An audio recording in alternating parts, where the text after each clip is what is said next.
Hey guys, तो कैसे हैं आप लोग। होप यू गाइस मस्त होंगे। तो बिना कुछ देर किए चलिए शुरू करते हैं। जैसा कि हम लास्ट एपिसोड में देखा था, जियान हॉन्गक्लेंग के बंदों से घिर चुका था और हानली उस पर हमला करने के लिए तैयार हो गया था। अब जिन भाइयों को नहीं समझ में आ रहा तो भाई प्लीज इसका फर्स्ट पार्ट देख, जिससे आपको समझने में आसानी पड़ेगी। तो इधर हॉन्गक्लेंग का एक्शन देखकर हांजू, जो अभी अभी अर्थ डीमन पपेट के आने से शांत हुई थी, बहुत पैनिक कर जाती है और अपने फादर का हाथ पकड़ के बोलती है, पिताश्री, जियान ने हम लोग की क्लैन की मदद की है और क्या हम लोग ऐसे बैठ के उसको देखते रहेंगे, कुछ नहीं करेंगे। तो इसके फादर बोलते हैं कि आज तुम बहुत लापरवाही से काम कर रही हो। अगर तुम जियान की मदद करने जाओगी, तुम उसकी मदद नहीं सिर्फ बर्डन ही बन के रह जाओगी। तो हांजू बोलती है कि फादर, मैंने उसको अपने क्लैन में इनवाइट किया, तो मैं ऐसे ही बगल में बैठ के नहीं देख सकती उसको मरते हुए। तो इसके फादर बोलते हैं, मैं समझ रहा हूँ तुम क्या सोच रही हो। आई थिंक आप भी समझ रहे होंगे क्या हो रहा होगा। मतलब एक और लड़की गई और इधर हांजू पूरा शर्मा जाती है। तो फिर सीन शिफ्ट होता है और हमें जियान का सीन दिखाया जाता है, जो हॉन्गक्लेंग के बंदों से घिरा हुआ होता है। तो इधर हॉनली अपने सभी एल्डरों से बोलता है, इसको चारों ओर से घेर लो और इस पर एक साथ हमला करो। क्योंकि जब हॉनली ने जियान पर हमला कर दिया होता है ना, तो जियान 3000 लाठी मोमेंट से बच जाता है और उसको ये पकड़ ही नहीं पा रहा होता है। ये डावांग पीक पर होते हुए भी उसको पकड़ नहीं पाता। अरे भाई, जियान डाउजून से लड़ा, ये क्या पकड़ पाएगा। तो इसलिए अपने बंदों को बोल देता है कि इसको चारों ओर से घेर लो और उसको पकड़ लो। और इसके जो एल्डर एक दूसरे का मुंह देख, क्योंकि जियान सिर्फ 7 स्टार का बंदा होता है और इसके लिए 10 एल्डर को लगाया होता है, लेकिन तभी ये उस पर हमला कर देते हैं और जियान अपने 3000 लाइटिंग मोमेंट की मदद से बच रहा होता है। ऐसा बहुत देर तक चलता है। फिर लेकिन जियान बीच में आके एकदम खड़ा हो जाता है। तो हॉनली बोलता है, क्या थक गए, अब नहीं भागोगे, दौड़ो दौड़ो।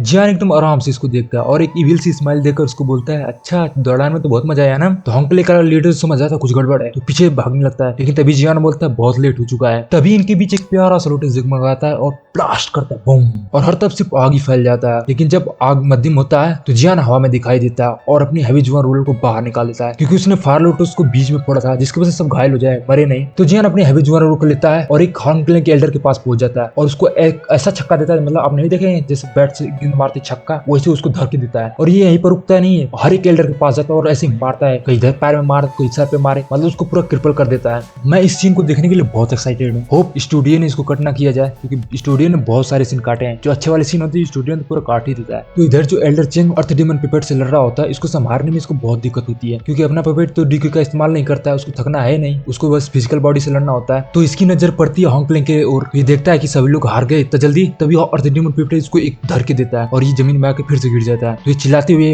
हॉनली से बोलता है, अरे सबके मरने के बाद उसको बुलाओगे क्या, अपने ग्रैंड एल्डर को बुलाओ। तभी हॉनली एल्डर चेन का आवाज सुनकर एकदम चौंक जाता है। तभी इसको याद आता है, फिर ये जियान की ओर मुड़ता है और बोलता है, छोटे बच्चे, आज तुम यहाँ से बच के वापस नहीं जा पाओगे। तो एक जेट टोकन निकालता है और उसको फोन जाता है। तभी जियान इसके सामने आ जाता है और अपनी हैवी जुआ रोलर को लेकर उसको एक धर के देता है और ये लौटते पोड़ते ग्राउंड के लास्ट में जाकर लड़। जियान इसको मारने जाते तभी हांजू के फादर बोलते हैं कि जियान यहाँ से भाग जाओ, इसने अपने एंसेस्टर को मैसेज कर दिया है, वो जल्दी आता होगा और वो तो एल्डर चेन से भी ज्यादा पावरफुल है। जियान अपनी मुट्ठी को कस के बांध लेता है और एक लंबी सी सांस छोड़ता है और यहाँ से छोड़ने को तैयार होता है, क्योंकि जियान अपने दुश्मनों को छोड़ता नहीं है, लेकिन फिर भी इसको छोड़ के जाना पड़ता है। अगर वो आ जाएगा तो दिक्कत हो जाएगी। तो ये जाने को तैयार हो जाता है, लेकिन तभी एक आवाज आता है, मेरे हॉन्गक्लेंग को ऐसे बर्बाद करके तुम क्या सोचते हो ऐसे निकल जाओगे? तुम चाहे जो भी कुछ हो, मुझसे ये परवाह नहीं, मैं तुम्हें 10,000 टुकड़ों में तोड़ दूंगा, क्योंकि तुमने मेरे हॉन्गक्लेंग के बंदों को मारा है। ये बूढ़ा आज शपथ लेता है। तो फिर हमें एक गोल्ड मैन का सीन दिखाया जाता है, जिसका नाम होंग तियान जियाओ होता है और इसके पावर लेवल की बात कर डाउजिंग के 5 स्टार पे होता है। तभी जियान सोचता है कि यहाँ से जाना आज लगता है कि थोड़ा मुश्किल है। तभी उसकी निगाहें एल्डर चेंग पे पड़ती है, जो इस ओल्ड फिनो की आने खुशी में अर्थ डीमन पपेट पर बहुत तगड़ा हमला करने लगता है। तभी जियान एकदम सटक जाती है और बोलता है, रुक बूढ़े, तेरे को भी बताता हूँ। तो ये हॉनली की बॉडी को पकड़ लेता है और इसके बॉडी में हवेली फिल्म का क्रिस्टल डाल देता है और इसको लेकर